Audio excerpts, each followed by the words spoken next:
Okay, so we will now start the new topic in numerical method. We call it eigenvalues. Sometimes we call it the proper value or the real value. What is the importance of eigenvalues to our system? Actually, we will be using this when we go into control system. Now, the eigenvalues are usually the input of the system, and then the eigenvectors are usually the output of the system. Now, how do you find eigenvalues of a square matrix?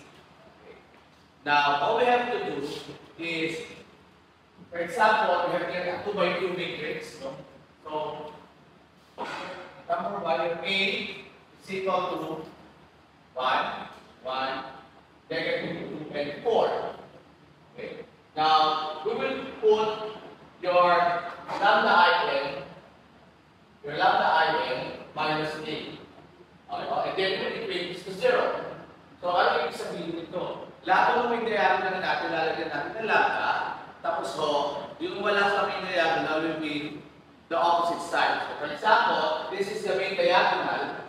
So, this becomes lambda minus 1. Then, this becomes negative 1. Then, this becomes positive 2. And this is lambda minus 4. And then, we will take the determinants of this. Okay, po?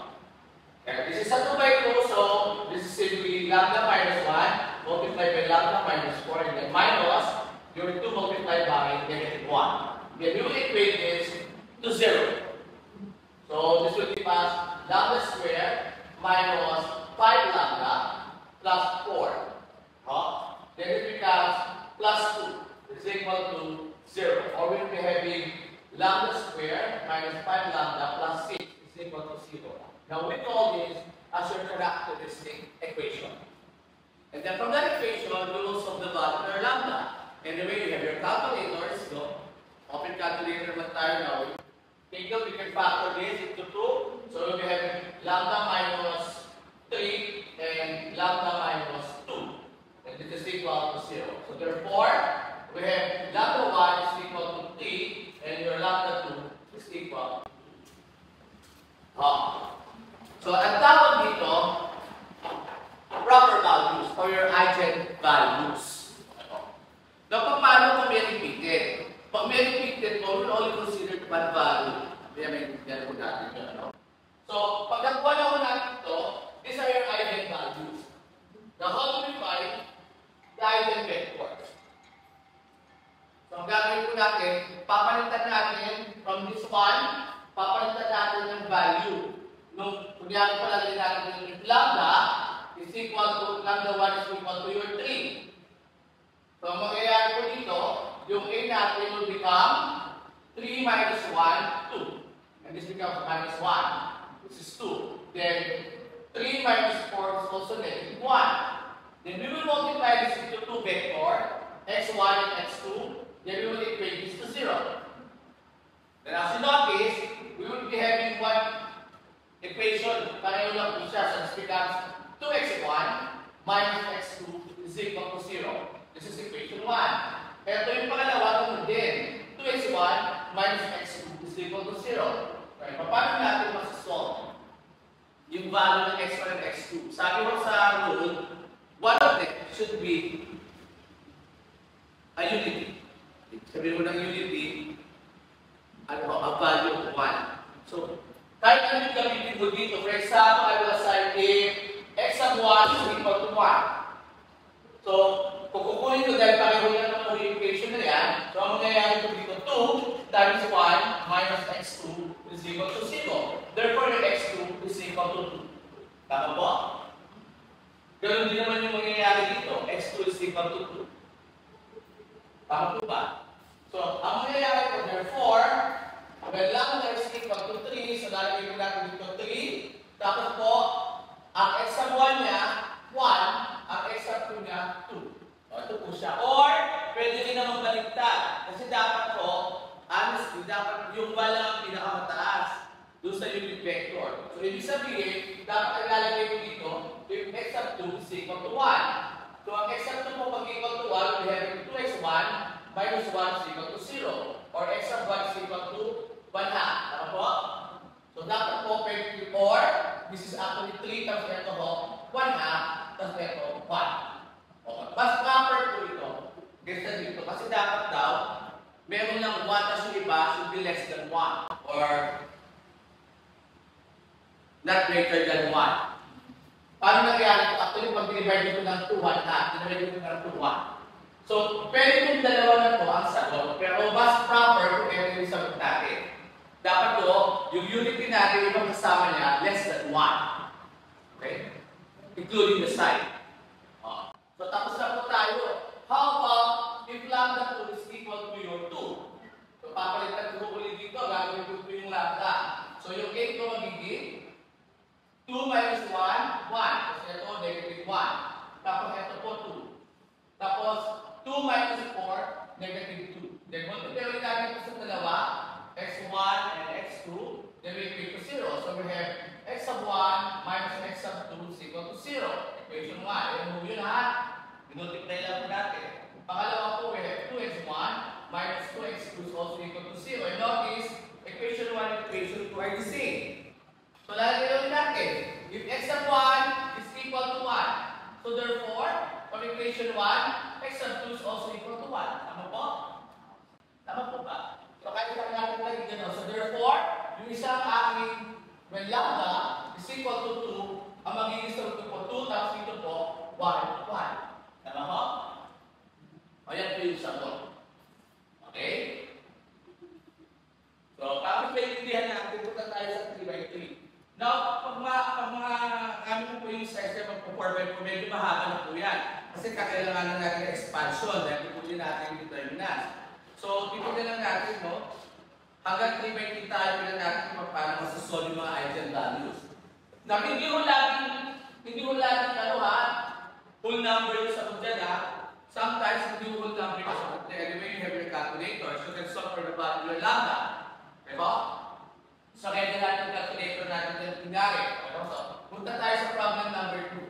So, yung aking A ay 0, 2, 1, tapos negative 1, 3, 1, and negative 1, 1, 2. So, kung kunin ko na po yung lambda in minus a, tapos equate to sa 0. So, ang mangyayari po dito, eto, lambda. Kasi lambda minus 0. Ito yung ating main diagonal. So, itong 2 magiging negative 2, tapos ito naman negative 1. Tapos ito positive 1, ito lambda minus 3. Tapos ito naman negative 1. Tapos positive 1, negative 1, lambda minus 2. Okay po? Then, kukunin ko po yung determinants niya, ay equate sa 0. Now, hindi ko laging minus 2 alam natin kasi positive to. So, kung negative yan, lambda plus 3. Okay. So, kung lang natin, dahil 3 by 3 ito, pwede tayo mag-expand o pwede naman i-enjoyin natin ng diagonal method. Nasa sa inyo po yan. Pag nag-expand ako, kunyari po nag-expand ako on the first row. So, ito po magiging, ang determinants ko po ay magiging lambda multiply by. Ako. Dapat titignan dito, lambda minus 3, negative 1, negative 1, lambda minus 2. Tapos ito po magiging plus 2.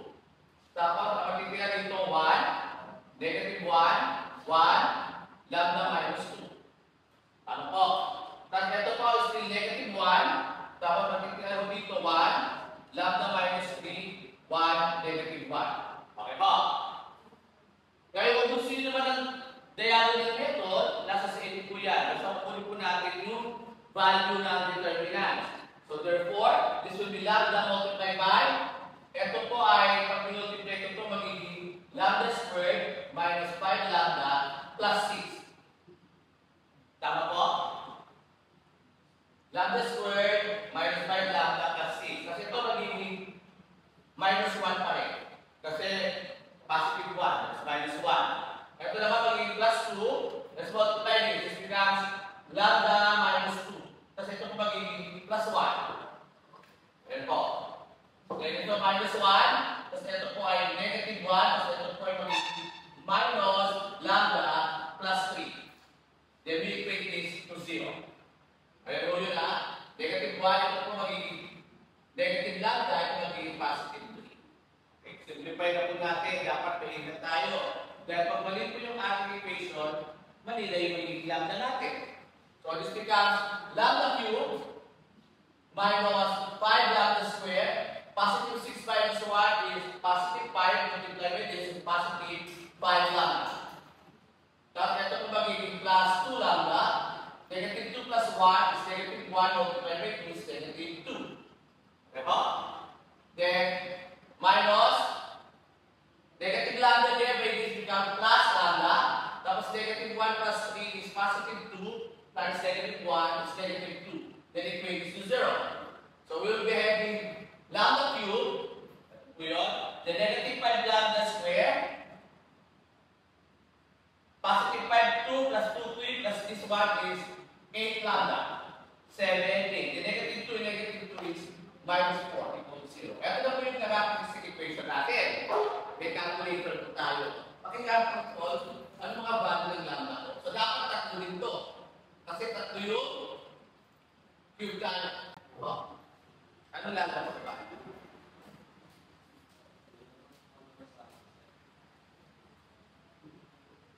Nagpa ako kung sandali lang, no? Ano? Wala kang clue.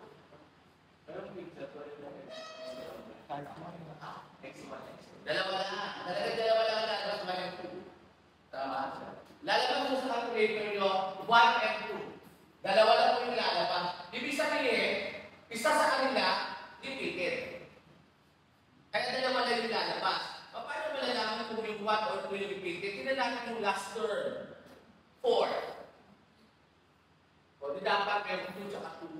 Hindi pwede yung 1 and 1. Tama ho? Kaya ang value ko, 1, tapos dito 2, eto 2 din. Kaya lang eto, we will be considered as 1. Or, pag pinaktor natin ito, ang factor po niya ay lambda minus 1, lambda minus 2, tapos lambda minus 2 is equal to 0. Kaya ito po na current value niya. Okay po? Or may calculator tayo, ay kung walang repeated, lalabas yung tatlong value. Kung may repeated, say ano yung repeated doon? Huwag mo na pakialaman.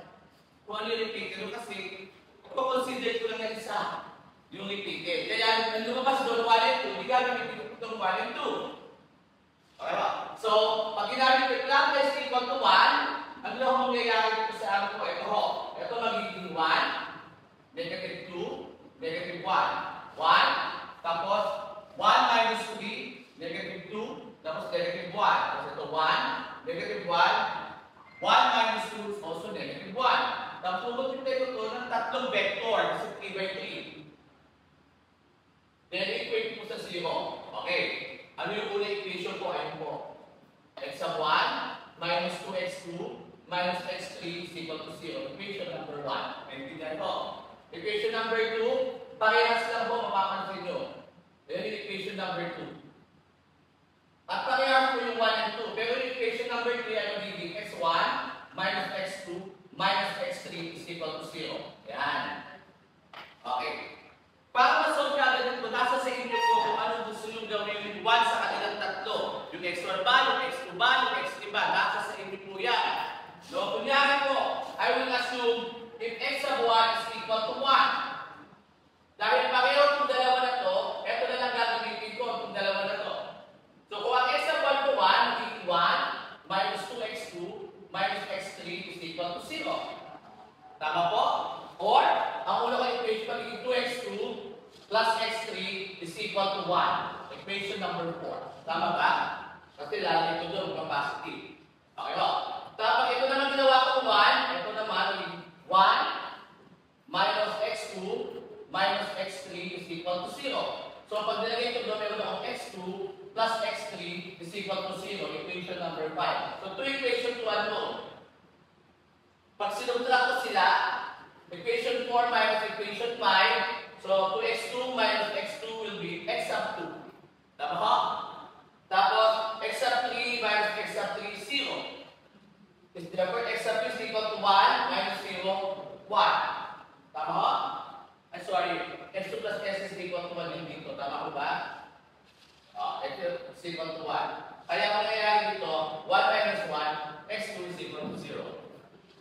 Tama po. So, kung x2 equal to 0, edi ang x3 ko is equal to 1. Tama po ba? 0 to eh. Dito 1 to 1. Ano? So, So, kailangan natin kung tama. Kung 1 to, 0 to, minus 1, 0. Tama. 1, minus 1, 0. 1, minus 1, 0. So, ito na po yung sagot. So, yung x of 1 ko, 1. So, therefore, at 1, dahil ulit ang x of 1 ko, 1. Ang x of 2 ko, 0. Ang x of 3 ko, 1. Ito po yung sa 1. Intindihan po. Okay. Paano naman ito sa 2? O di... Okay na, na-record naman na ito, di ba? So, pwede na natin itong buhayin. Okay. Sabi ko ba? So, buhayin natin ito. Solve natin sa number 2. So, kung yung lambda ko naman, class, ay equal sa 2, so, ang magiging matrix ko, ito na po yun. 2, tapos negative 2, negative 1. So, ito po ay 2, negative 2, negative 1. Okay po?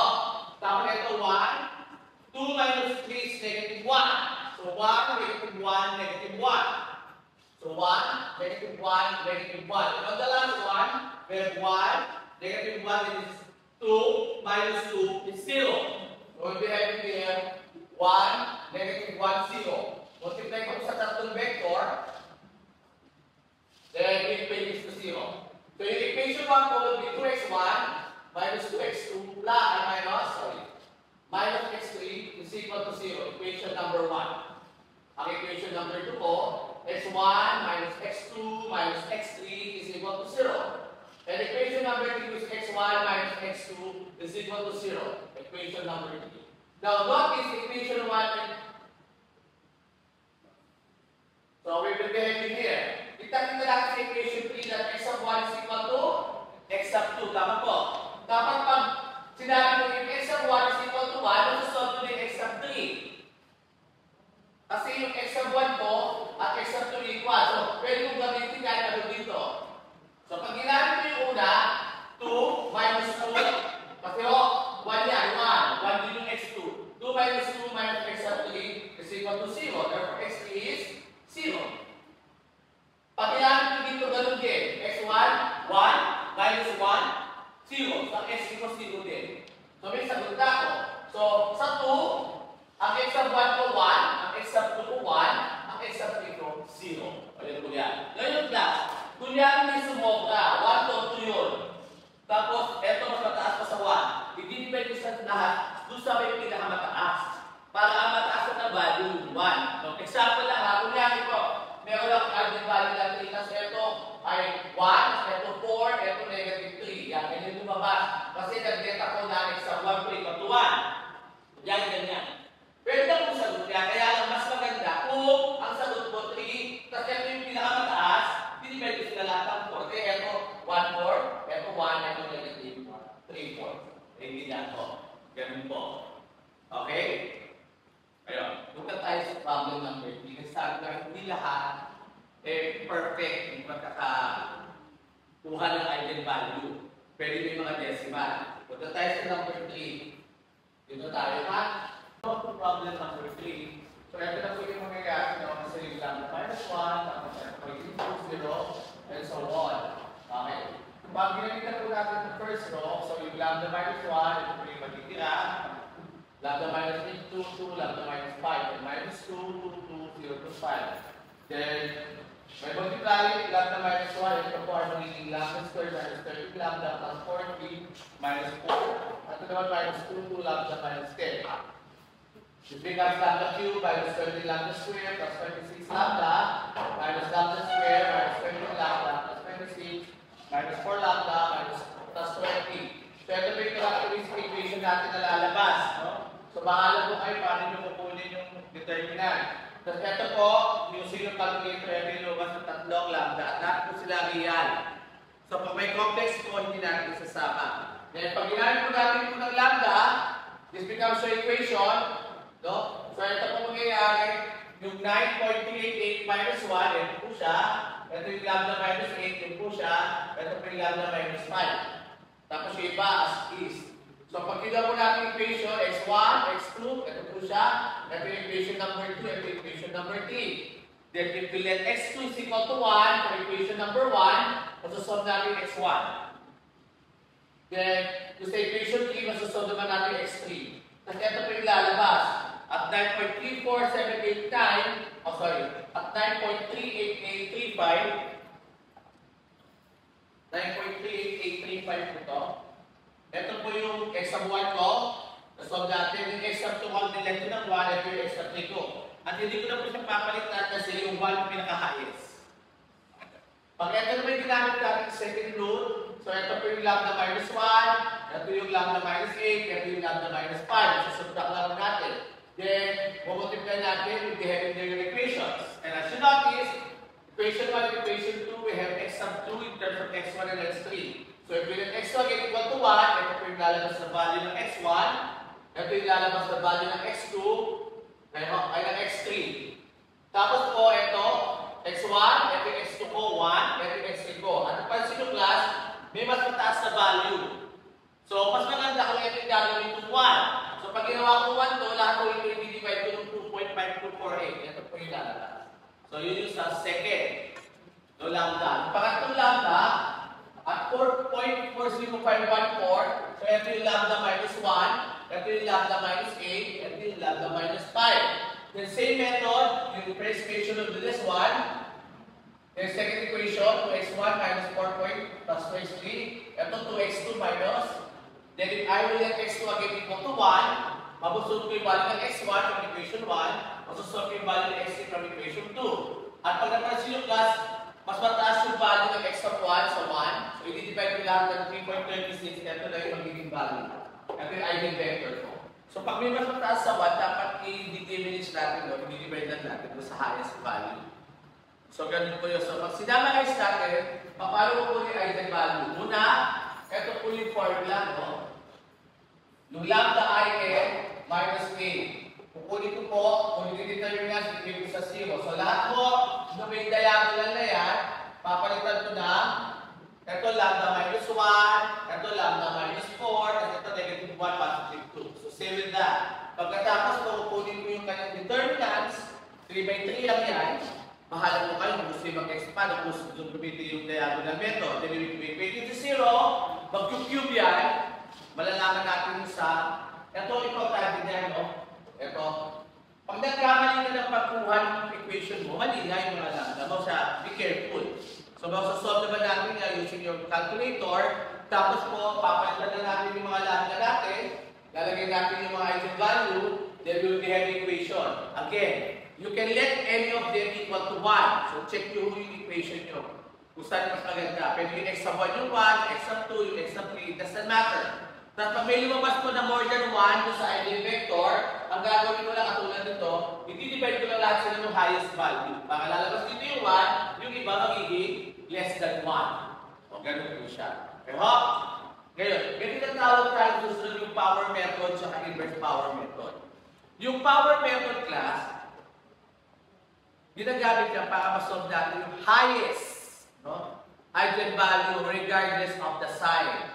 Pero, tapos po yung inverse naman, magagamit natin to find the lowest eigenvalue regardless of the sign. Okay. Kunyari kunin natin itong problem number 3. Kunyari pinahanap lang po find the highest eigenvalue and eigenvector. Pag ganun po, power method yung gagamitin natin. So, tingnan natin kung pareho yung lalabas pag nag-iterate tayo, ha? So, let's iterate up to 5 decimal places. Kunin natin itong problem number 3. Okay. So, here natin yung power method.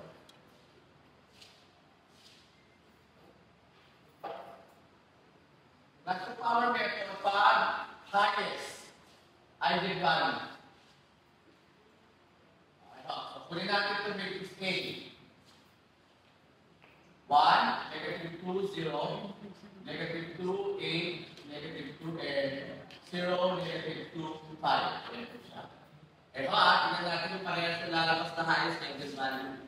Pag ganyan po, ako na kung gagawin, hahanapin ko yung highest, no, element doon, regardless of the sign.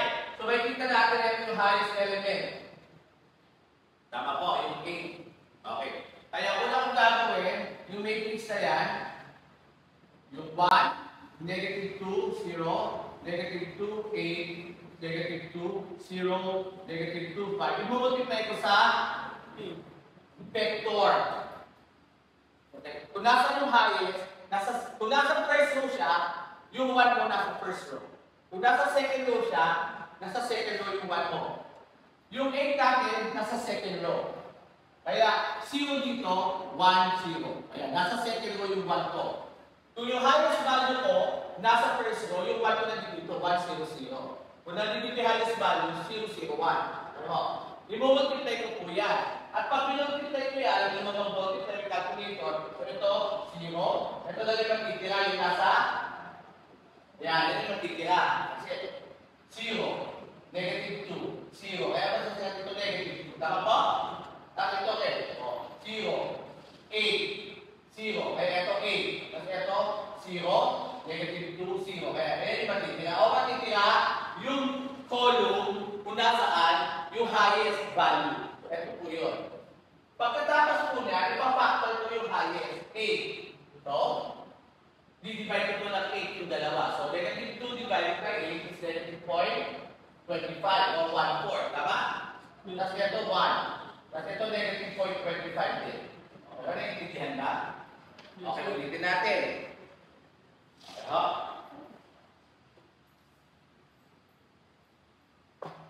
Okay, hanapin mo yung highest value na meron dun sa matrix.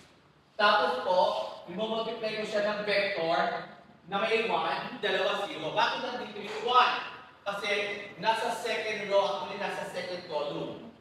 Second row. Nasa column siya, ha?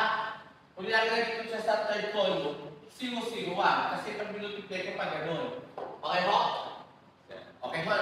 Kaya po ha? Nasa second column yung 8. Kaya yung 1 ko, nasa pangalawa. Kung nandito yung 8 sa first column, andito yung 1. 1, 0, 0. Kung nandito sa third column, 0, 0, 1. Kaya pag binultiply ko ito yung matitira. Yung nasa highest. Tapos mapactor ko yung highest.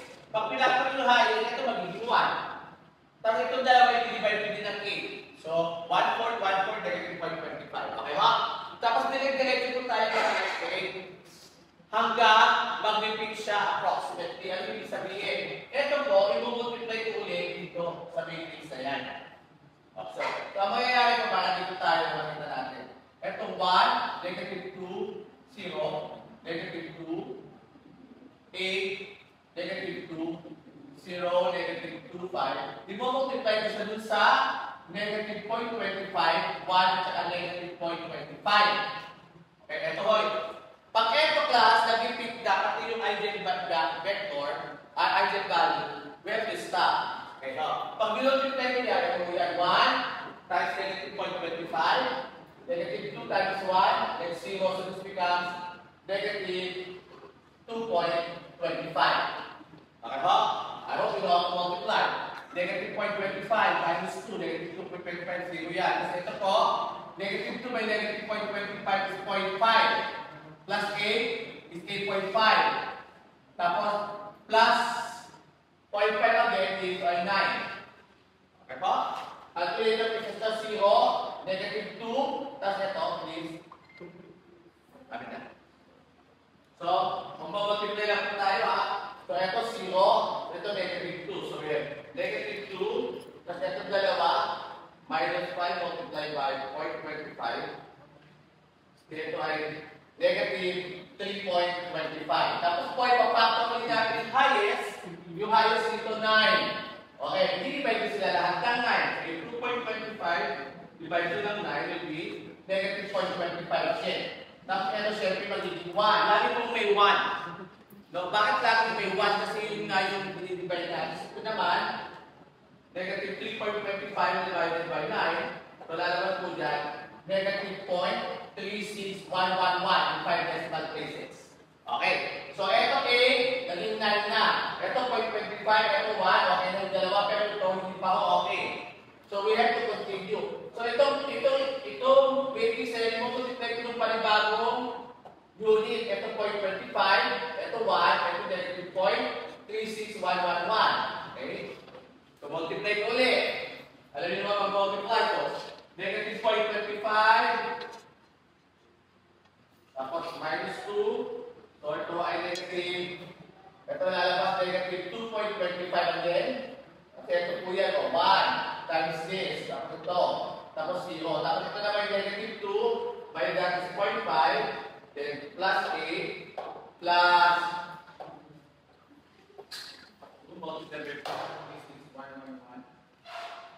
lalabas po dito 9.2222.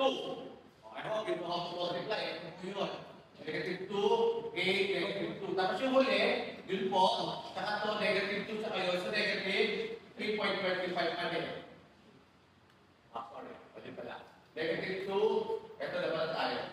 Negative 0 by negative 2 sa ito pala. So, we have negative 2 minus 5 over 0.36, 111. So, lalabas po dito ay negative 3.80555 per decimal places. Tapos po, ito mag-factor ko yung highest, 9.22222. Pag pinactor ko yan, siyempre 1.12 nasa gitna. Ito po, 2.25 divided to 9.22222. Magiging ano po ito po, negative 0.24398. Tapos ito ngayon i-divide ko. So yung 3.80555, 9.22222. Ito po magiging negative 0.41265. Okay. So napansin nyo, hindi pa ako nag-repeat. So ito naman, itong bago na to, yan naman yung multiply ko dito. Ito naman yung negative 24398. Ito yung 1, ito yung negative 0.41265. So pag multiply ko yan, we'll be having 1. So pag multiply ko, will be negative 0.24398 minus 2. So, magiging negative 2.24398. Tapos ito naman, 5.24398 plus 8 plus 2 multiplied by 0.41265. 2 multiplied by 0.24398. 0.41265. Multiplication lang po yan, ha? Ito lalabas po dito, 9.31326. And the last one will be 0, negative 2, negative 2, minus 5 multiplied by 0.41265. Ito po ay negative 4.06325. Pagpapakot ko yung highest, ito yung 9.31326. So, nasa gitna nito 1. Ito yung balik natin lahat. So, we have 393. 1, 3, 2, 6. Lalabas po dito negative 0.24094. Tapos dito naman sa kabila,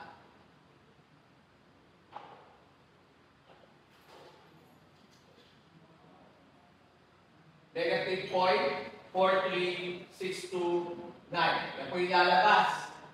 So, hindi ko multiply ulit natin ito na negative 0.24094. Ito 1, ito negative 0.43629. So, process continues.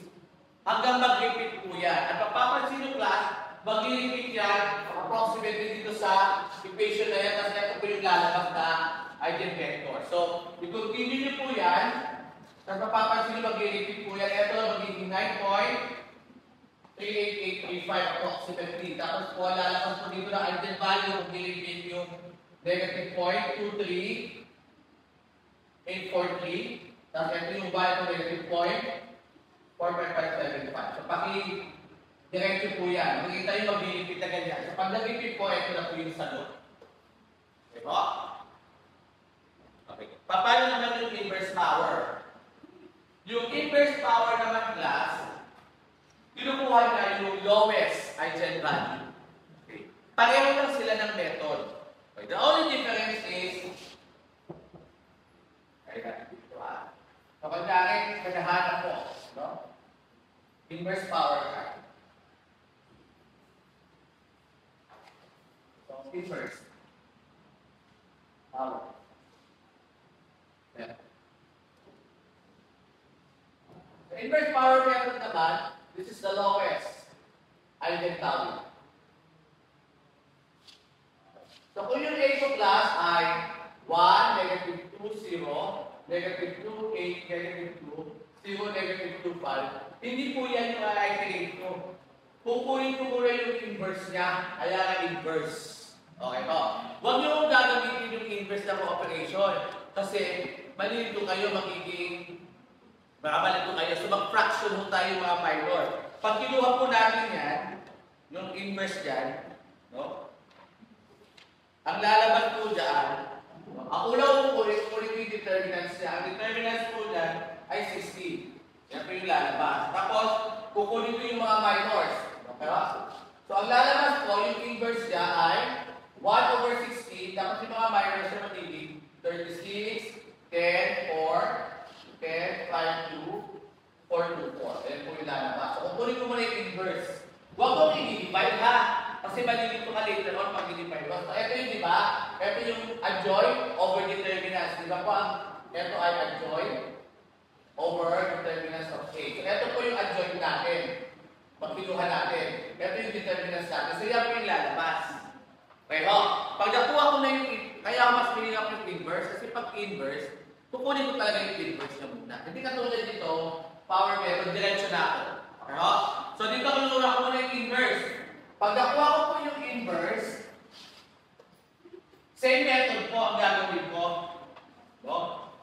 Same method. Ang mangyayari po, yung A ko, 1 over 16, tapos ito po ay 36, 10, 4, 10, 5, 2, saka 4, 2, 4. Yan po yung lalabas.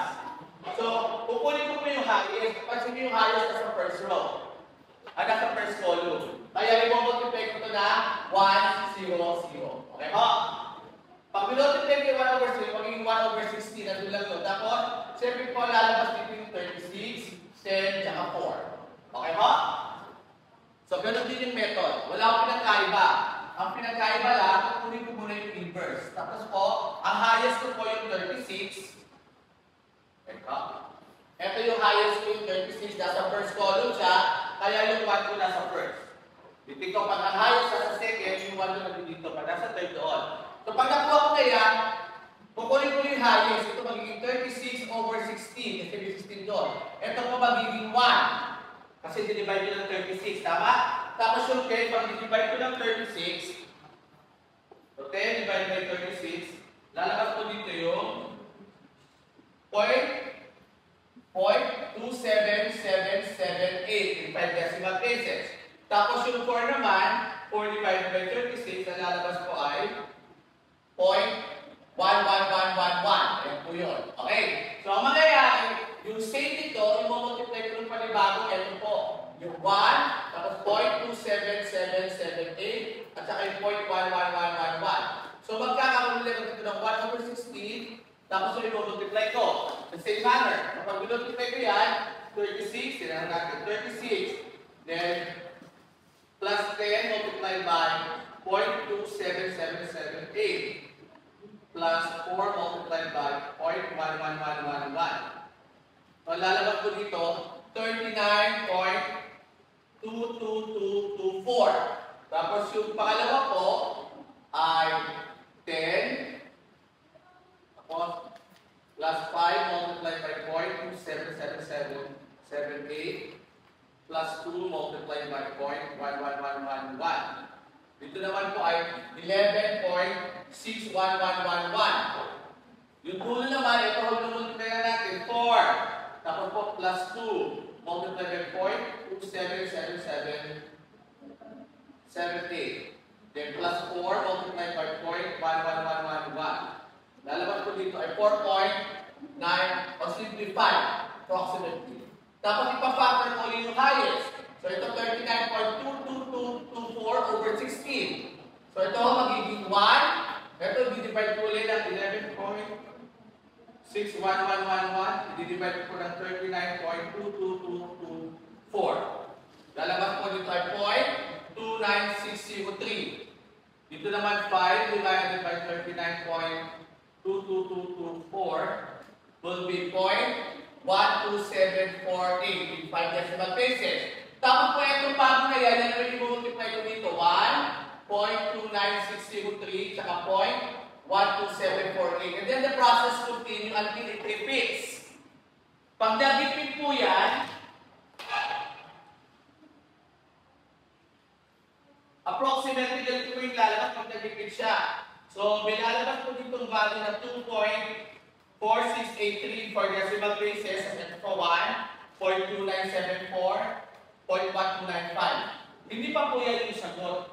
Ito na yung eigenvector. Pero ito po, hindi pa yan yung sagot. Kukunin ko pa yung inverse ulit niyan. Kaya, pag kinuha ko yung inverse, lalabas din yung 0.40514. Kung 515 pa ito, tapos same. O yun po yung lalabas. Yan naman yung lowest. Okay? Right. I-ano po natin, summarize natin. Ginagamit ang power method paghahanapin natin yung highest eigenvalue. So, gagawin po, kukunin natin yung highest ka, nasa column 2, kaya yung 1 ko nasa second row. Tapos, i-multiply lang po yung auto, tapos ipapactor ko yung highest, yung bagong unit dito, yung nag-multiply ko ulit. Then, the process continue until it repeats. Pag nag-repeat na po, yun na po yung sagot. Yun ay highest. Paki-check nyo po ito. May sinagutan tayo dito, no? Same value. Pag inverse power naman, kukunin ko muna yung inverse dito using the adjoint method. Tapos ito na po siya. Tapos yung highest ko nasa first column, kaya ang 1 ko nasa first row. 1, 0, 0. Factor again, may lalabas po yung highest ko factor ko, lalabas yung panibagong unit. Vector, yun ang i-multiply ko until it repeats. Pag nag-repeat na po, ito yung lalabas. Hindi po ito yung sagot. Kukunin ko pa yung inverse yan, yun yung sagot ng eigenvalue. So, yun po yung inverse power method.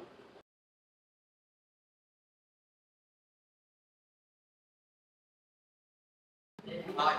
So, dapat po meron pa po tayong next topic. So, hanggang dito muna tayo, then we'll be having quiz 4. So, expect quiz 4, ito lang pong tinakal natin. So, pakibasa ito. Paano yung isa? Yung isa po, papahanap ko lahat yung eigenvalue and the associated eigenvector. Yung katulad ng ginawa natin.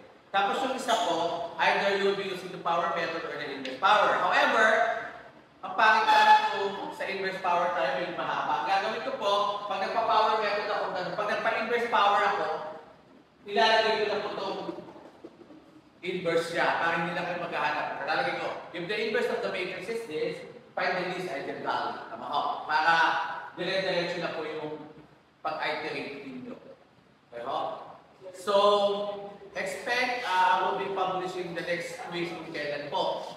So, depende. Yan po ay sa schedule time nyo rin.